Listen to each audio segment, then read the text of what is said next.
Assalamualaikum warahmatullahi wabarakatuh.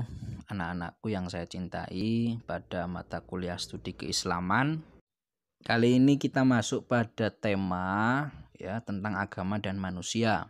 Ya, nanti saya akan menampilkan beberapa slide bagaimana agama itu menjadi fenomena universal. Oke. Nah, ini agama itu fenomena universal, artinya agama ini dirasakan oleh seluruh ya penduduk dunia. Bisa kita lihat itu ada beberapa pendapat ya, terutama Robert M. Bellah ini seorang peneliti tentang agama. Itu ya. Agama itu dianut oleh beberapa masyarakat di dunia, bisa dibaca slide pertama. Kemudian slide kedua ini tentang diagram ya, ini pembagian berapa persen masyarakat beragama di dunia. Yang paling besar itu Kristiani dan Islam ya. Itu. Nah, selanjutnya ini populasinya religion adherent appetence of world population Kristen dan terlebih besar Nasrani ya. Itu. Tapi dari sebagian orang yang beragama, ini ada juga orang yang non-religion ya, sebesar 12,7%. Artinya di dunia ini ada juga orang yang tidak mempercayai keberadaan agama, walaupun agama menjadi fenomena universal. Nah, slide selanjutnya ini tentang hitungan angka itu ya. Bisa dilihat tertinggi 2 miliar penduduk Kristen ya, dilanjutkan Islam.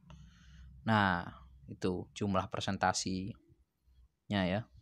Kita bisa melihat Islam, kita sebagai muslim di mana penduduknya. Yang harus diketahui adalah bahwa yang dimaksud Kristen itu banyak ya. Mereka ada Protestan, ada Ortodok, ada Anglikan, itu bisa ada independen sekalipun ya. Jadi jenisnya banyak.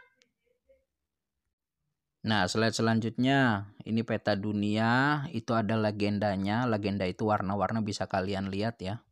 Bagaimana warna-warna itu terletak pada sebaran wilayah-wilayah yang ada di dunia. Bagaimana dengan Indonesia? Nah, ini saya tampilkan. Indonesia seperti ini ya, itu berarti muslim ya, tanda legendanya hijau itu yang paling tua itu. Nah, ada yang menarik yang harus kalian perhatikan. Yang diperhatikan begini, itu lihat modernis Islam yang paling hijau, kemudian tradisional Islam. Islam sendiri dibagi ada Islam modern dan Islam tradisional. Nah, ini yang harus kita. Bagaimana itu ciri-cirinya, Pak? Nah, itu tugas kalian ya nanti. Apa yang dimaksud Islam modern dan apa yang dimaksud Islam tradisional.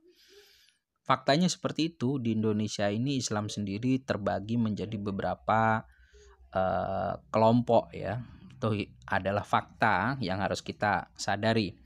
Oke, slide selanjutnya ini tentang agama, masih selanjutnya ya, teori itu. Teorinya Moreno ya. Bahwa Moreno berbicara sejarah agama berumur setua dengan sejarah manusia. Tidak ada suatu masyarakat yang hidup tanpa suatu agama. Kemudian Max Muller, H.M. Rosidi, Milton Yinger, Mircea Eliade, itu komentar-komentar mereka tentang agama itu apa sih ya, fenomena agama dengan manusia itu apa sih. Itu bisa kalian simak dan pahami siapa mereka, googling ya lebih tepatnya, mungkin lebih.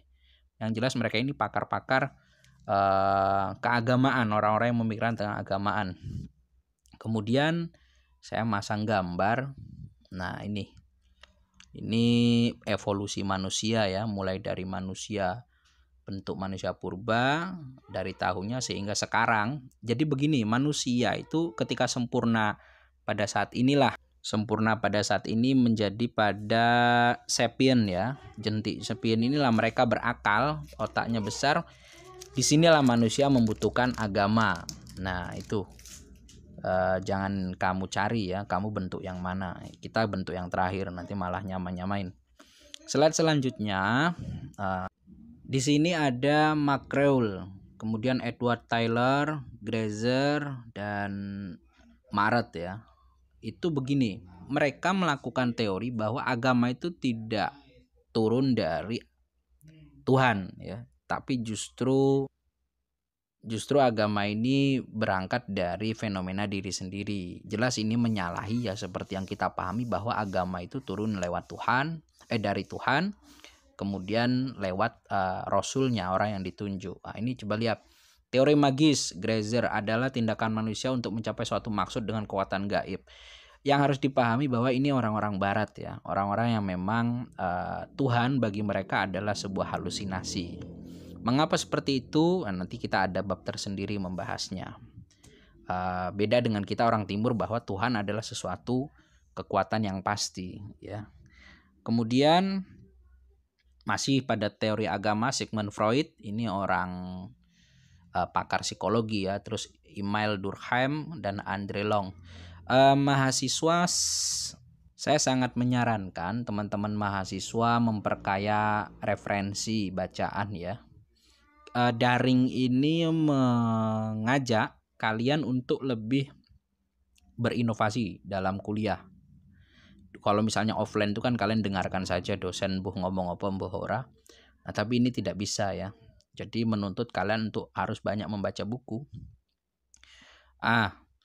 Itu beberapa teori agama yang dipakarkan. Kemudian ini unsur pokok agama. Lihat, emosi keagamaan, sikap kagum dan terpesona terhadap suatu yang gaib dan keramat.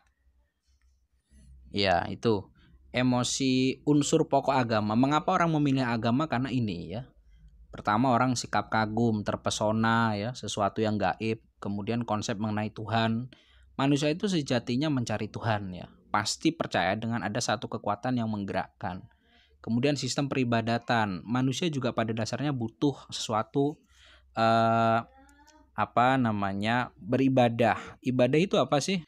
Ibadah itu satu ritual yang siapapun dia, manusia, butuh. Satu ritual yang dia yakin bahwa dengan ritual itu menenangkan hatinya. Dan dia mengadu kepada suatu zat. Ya itu ya. Jadi siapapun dia, manusia itu sebenarnya butuh dengan ibadah. Nah, nanti praktek ibadahnya berbeda-beda. Ada yang bertapa, sholat, puasa ya. Kalau Islam sudah diatur dalam syariat-syariatnya. Jadi manusia itu seperti itu ya. Dan yang terakhir adalah kelompok-kelompok penganut. Nah, ini unsur-unsur pokok dalam agama apapun itu. Kemudian slide terakhir adalah, nah ini masih dalam unsur pokok keagamaan. Definisi keyakinan berisi pandangan teologi suatu agama, sampai yang terakhir kalian bisa baca sendiri. Mahasiswaku, karena tugas kita ini karena tugas kita perkuliahan kita ini daring dan saya akan mengeksplor beberapa materi. Jadi saya harap tugas-tugas nanti itu kalian mereview. Nah, mulai dicicil lah. Hari ini temanya tentang agama dan manusia. Coba kalian review. Mereview itu gimana? Nah, coba kalian cari bagaimana mereview. Satu tema saya harapkan satu paragraf ya. Jadi nanti misalnya sudah 5 tema yang saya paparkan dalam e-learning, itu nanti tahu-tahu di pertemuan ke-6 saya minta review 5 tema sebelumnya. Nah, jadi ada 5 paragraf. Coba dilatih. Saya kira itu ya. Tetap semangat, baca banyak buku, terus bersabar ya. Pandemi ini pasti berakhir sebetulnya. Dan assalamualaikum warahmatullahi wabarakatuh.